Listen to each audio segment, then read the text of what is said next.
പ്രിയമുള്ളവരെ, logos quiz മാസ്റ്ററിൻ്റെ ഈ പുതിയ വീഡിയോയിലേക്ക് നിങ്ങൾക്ക് എല്ലാവർക്കും സ്വാഗതം. നിങ്ങൾ ഇതുവരെയും ഈ ചാനൽ സബ്സ്ക്രൈബ് ചെയ്തിട്ടില്ലെങ്കിൽ സബ്സ്ക്രൈബ് ചെയ്യണേ. അതോടൊപ്പം ഇതിലെ വീഡിയോസ് നിങ്ങൾക്ക് ഇഷ്ടമായെങ്കിൽ ലൈക്ക് ചെയ്യുവാനും നിങ്ങളുടെ അഭിപ്രായങ്ങൾ കമൻറ്റ് ചെയ്യുവാനും അതുപോലെ ലോഗോസിനായിട്ട് പഠിച്ചൊരുങ്ങുന്ന നിങ്ങളുടെ പ്രിയപ്പെട്ട സുഹൃത്തുക്കൾക്ക് ഇത് ഷെയർ ചെയ്യാനും ശ്രദ്ധിക്കുമല്ലോ. ഇന്നത്തെ വീഡിയോയിൽ 2026 ലോഗോസിൻ്റെ പഠന ഭാഗമായ സഭാപ്രസംഗകന്റെ പുസ്തകത്തിലെ 4-ാം അധ്യായത്തിൻ്റെ ഓഡിയോ ബൈബിളാണ് നമ്മൾ കേൾക്കാനായിട്ട് പോകുക. സമയം കിട്ടുമ്പോഴൊക്കെ നിങ്ങൾ ഈ ഓഡിയോ ബൈബിള് ആവർത്തിച്ച് കേൾക്കുക. ഓഡിയോ ബൈബിളിൽ ഓരോ വചനങ്ങളോടൊപ്പം അതിൻ്റെ വാക്യങ്ങളും ചേർത്തിട്ടുണ്ട്. കേൾക്കുമ്പോൾ വാക്യങ്ങളും വചനഭാഗവും മനഃപ്പാഠമാക്കാനായിട്ട് ശ്രദ്ധിക്കുമല്ലോ. കഴിഞ്ഞ ലോഗോസ് പരീക്ഷയിലെ ഒരുപാട് ചോദ്യങ്ങൾ വചനം തന്നിട്ട് കൊട്ടേഷൻ കണ്ടുപിടിക്കാനായിരുന്നു. അപ്പോൾ തീർച്ചയായിട്ടും നിങ്ങൾ ഓഡിയോ ബൈബിൾ ആവർത്തിച്ച് കേൾക്കുമ്പോൾ ഈ വചനഭാഗങ്ങളും അതിൻ്റെ കൊട്ടേഷൻസും മനഃപ്പാഠമാക്കുവാനായിട്ട് സാധിക്കും.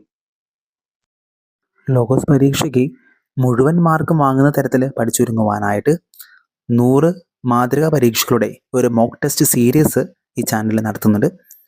ഇതിൽ പങ്കെടുക്കാൻ താല്പര്യമുള്ളവർക്ക് രജിസ്ട്രേഷൻ ഫീസായ 300 രൂപ സ്ക്രീനിൽ കാണുന്ന നമ്പറിലേക്ക് ഗൂഗിൾ പേ ചെയ്തതിന് ശേഷം ഗൂഗിൾ പേ ചെയ്ത സ്ക്രീൻഷോട്ടും നിങ്ങളുടെ പേരും പരീക്ഷ എഴുതുവാനുള്ള ഗൂഗിൾ ഫോം ലിങ്ക് ലഭിക്കേണ്ട വാട്സാപ്പ് നമ്പറും ഇതേ നമ്പറിലേക്ക് തന്നെ മെസ്സേജ് അയക്കാനായിട്ട് ശ്രദ്ധിക്കുമല്ലോ.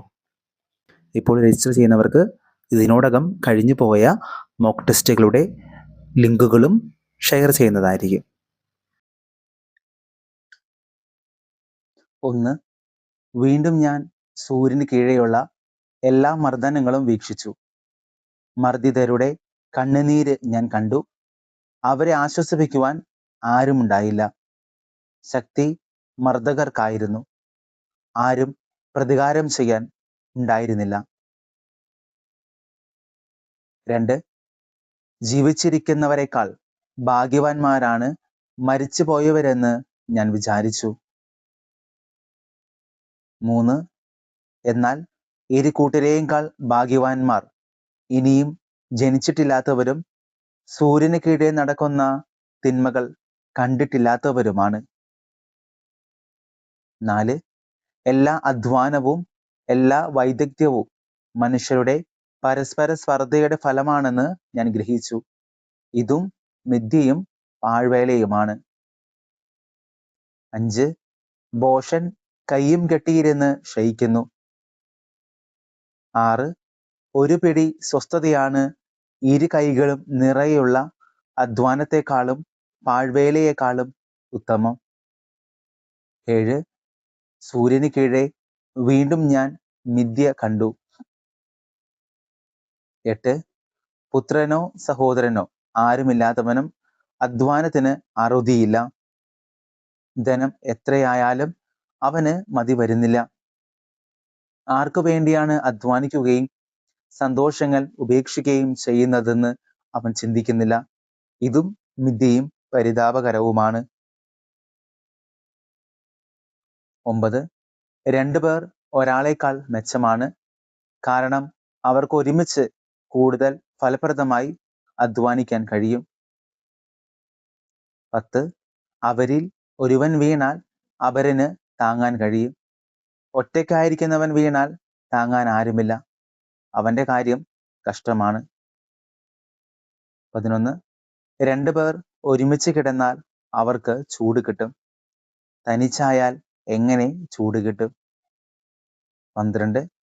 ഒറ്റയ്ക്കായിരിക്കുന്നവനെ കീഴ്പ്പെടുത്താൻ സാധിച്ചേക്കാം. 2 പേരാണെങ്കിൽ ചെറുക്കുവാൻ കഴിയും. മുപ്പിരിച്ചരട് വേഗം പൊട്ടുകയില്ല. 13. നിർധനനെങ്കിലും ബുദ്ധിമാനായ യുവാവാണ് ഉപദേശം നിരസിക്കുന്ന വിഡ്ഢിയും വൃദ്ധനുമായ രാജാവിനേക്കാൾ ഭേദം. 14. ഒരുവന് കാരാഗ്രഹത്തിൽ നിന്ന് സിംഹാസനത്തിലെത്താൻ കഴിഞ്ഞേക്കാം. അവൻ താനിപ്പോൾ ഭരിക്കുന്ന രാജ്യത്ത് ദരിദ്രനായി ജനിച്ചതാവാം. 15. അവന്റെ സ്ഥാനത്തേക്ക് വരേണ്ടിയിരുന്ന ആ യുവാവിനെയും സൂര്യന് കീഴിലുള്ള എല്ലാ ജീവികളെയും ഞാൻ കണ്ടു. 16. അവന്റെ പ്രജകൾക്ക് എണ്ണമില്ല. അവൻ എല്ലാവർക്കും അധിപനായിരുന്നു. എങ്കിലും പിന്നീട് വരുന്നവർക്ക് അവനിൽ പ്രീതി തോന്നുകയില്ല. ഇതും മിഥ്യയും പാഴ്വേലയുമാണ്.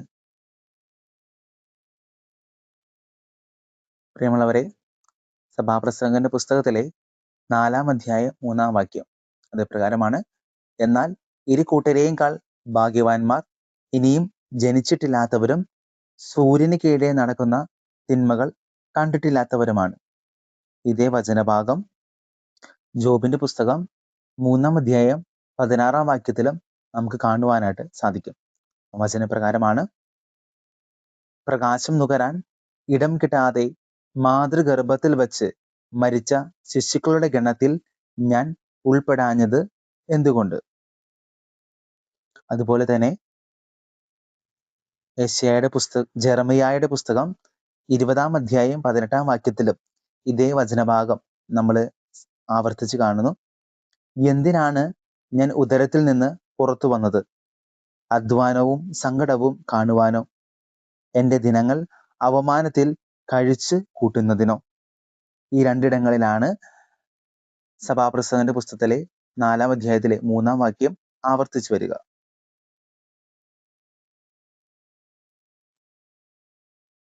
അതുപോലെ തന്നെ സഭാപ്രസംഗന്റെ പുസ്തകം 4-ാം അധ്യായത്തിലെ 9-ാം വാക്യം അത് പ്രകാരമാണ്: രണ്ടുപേർ ഒരാളെക്കാൾ മെച്ചമാണ്, കാരണം അവർക്ക് ഒരുമിച്ച് കൂടുതൽ ഫലപ്രദമായി അധ്വാനിക്കാൻ കഴിയും. ഇതേ വചനഭാഗം ലൂക്കായുടെ സുവിശേഷം 10-ാം അധ്യായം 1-ാം വാക്യത്തിൽ നമ്മൾ കാണുന്നുണ്ട്.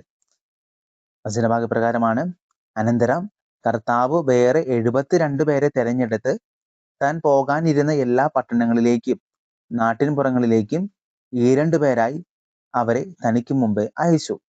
ഇവിടെ ഈശോ 72 ശിഷ്യന്മാരെ തിരഞ്ഞെടുത്ത് അവരെ 2 പേരായിട്ട് അയക്കുന്ന രംഗമാണ് നമ്മൾ കാണുക.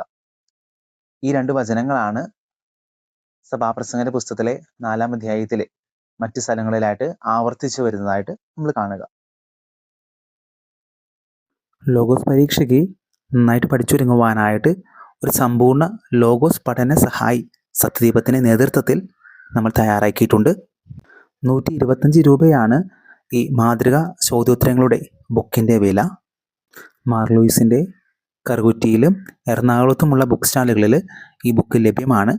ആർക്കെങ്കിലും ഈ ബുക്ക് തപാൽ വഴി ലഭിക്കാൻ ആഗ്രഹിക്കുന്നുവെങ്കിൽ കൊറിയർ ചാർജായ 50 രൂപ ഉൾപ്പെടെ 175 രൂപ സ്ക്രീനിൽ കാണുന്ന നമ്പറിലേക്ക് ഗൂഗിൾ പേ ചെയ്ത് ശേഷം ഈ നമ്പറിലേക്ക് തന്നെ അതിൻ്റെ സ്ക്രീൻഷോട്ടും നിങ്ങളുടെ അഡ്രസ്സും അയച്ചാൽ ഈ ബുക്ക് തപാലിൽ നിങ്ങൾക്ക് അയച്ചു തരുന്നതായിരിക്കും. ഇടവക തലത്തിൽ 25 കോപ്പിയിൽ കൂടുതൽ ആവശ്യപ്പെടുന്നവർക്ക് 125 രൂപ വില വരുന്ന ഈ ബുക്ക് 100 രൂപ നിരക്കിൽ ലഭ്യമാക്കുന്നതായിരിക്കും. ബുക്കിൻ്റെ വിശദ വിവരങ്ങൾ അറിയുവാനായിട്ട് സ്ക്രീനിൽ കാണുന്ന നമ്പറിൽ കോൺടാക്റ്റ് ചെയ്യുക.